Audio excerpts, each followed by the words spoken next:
everyone! In this video, I'm going to show you how to reset Opera GX to its default settings. With Opera GX already open, click the Settings gear icon located in the left-hand sidebar of the browser window. In the Settings page, type Reset Settings on the search bar at the top.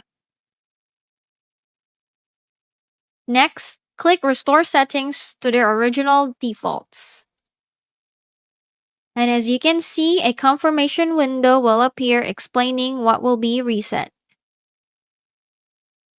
Click Reset to proceed. Now, Opera GX restores its settings to their default values. Your startup page, search engine, pinned tabs, extensions, cookies, and temporary data may be reset, while your bookmarks, browsing history, and saved password will typically remain intact. And that's it! Thanks for watching!